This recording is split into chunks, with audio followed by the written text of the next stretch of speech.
Denise was a typical American public school student who was always in classes of 20 or less.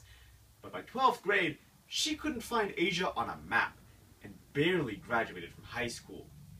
Denise illustrates a wider trend of underperformance. In a June 2013 article in the Journal of Economic Literature, Harvard professor Richard Murnane reveals that the U.S. high school graduation rate is 77%. That is pitiful, considering the average 84% graduation rate in developed countries. Despite the many ideas for reform, one is supported above all others: smaller class sizes. In a landmark 2007 survey, the think tank Education Next found that 77% of Americans preferred education funds being used to reduce class sizes rather than increase teachers' salaries. Randy Weingarten, president of the American Federation of Teachers, stated in 2011 that in surveys, parents care more about small classes than anything except school safety.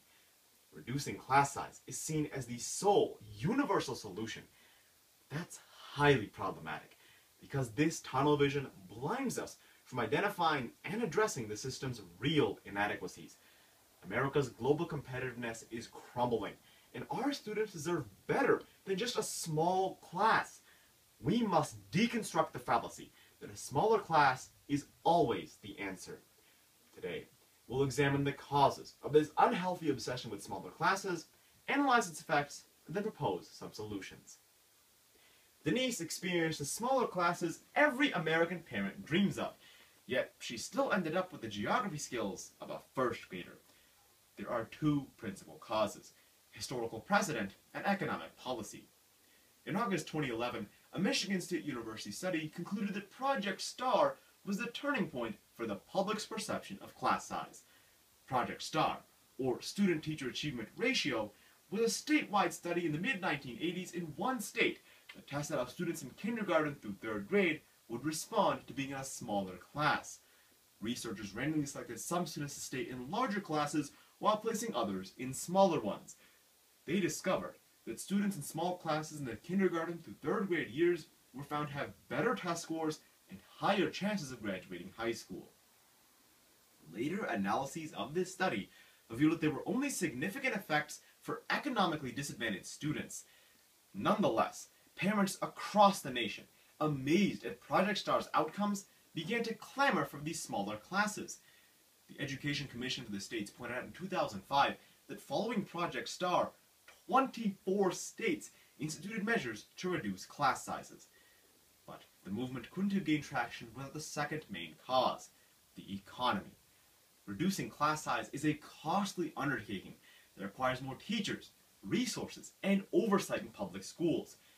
Project STAR's results came at a time of strong economic performance and budget surpluses in many states. In the late 80s and early 90s, voters and legislators are already wondering where this surplus money should be directed. And Project STAR's findings spurred parents, state officials, and educators to unite on the effort to allocate states ample funds toward reducing class sizes. The winter 2009 edition of the Journal of Human Resources notes that in the late 90s, California alone was spending more than $1 billion a year shrinking class size in the early grades from 30 students to 20. Some states went even further. Florida passed a 2002 constitutional amendment imposing maximum class sizes in all grades. The favorable economic climate made these expensive policies seem practical. For Denise, a small class had no benefit, and unfortunately, this is the norm. Small classes have two main effects: negligible impacts and a price tag that's no longer feasible. But for many students like Denise, as school systems continue to suffer, the funds and the outcomes just are not there. In a class article titled "Class Size Reduction in Student Outcomes," published in the December 2012 edition of the Journal of Policy Analysis and Management, calculates that in total, there have been 59 studies examining the effects of class size on student achievement. The article calculates that in total, these studies offer 278 estimates of the impact of class size, and the results are dismal. A mere 11% of these estimates correlate smaller classes with increased student learning. A similar amount, 9%, indicate smaller classes as hurting student learning. The remaining 80% of estimates find no effect.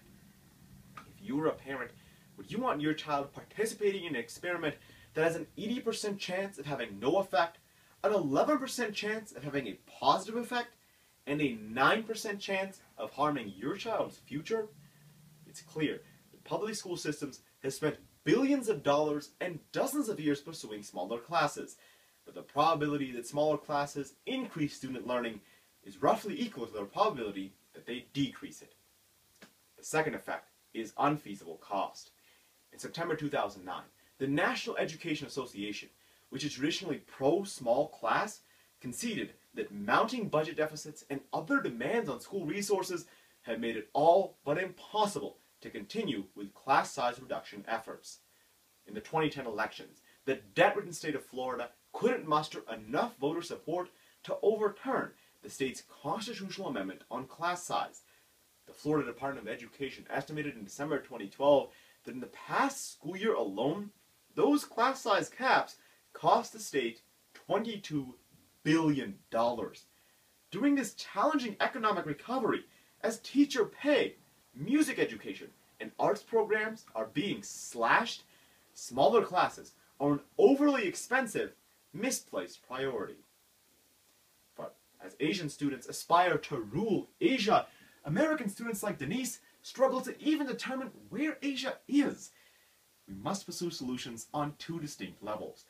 On the personal level, we must debunk the myth that a small class is always the answer.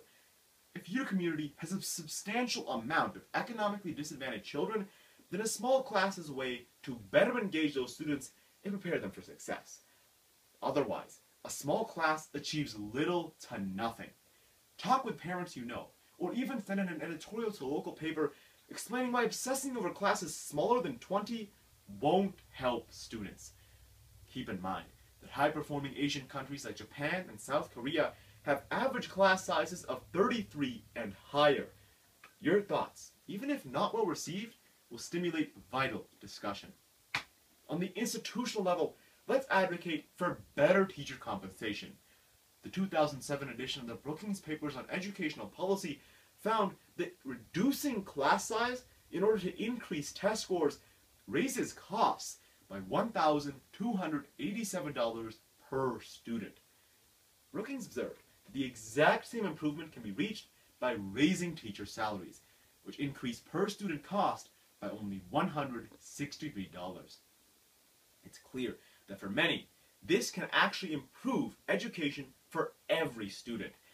Andrew Rotherham, co-founder of the think tank Education Sector, asserted in March 2011 that competitive pay makes teachers more willing to meaningfully engage their students and leads to a more effective educational workforce. After this round, you're a teacher on this topic. Teach others how spending a little more on educators rather than a lot more on smaller classes leads to superior results. Visit your local school district website and reserve a speaking slot at your next governing board meeting.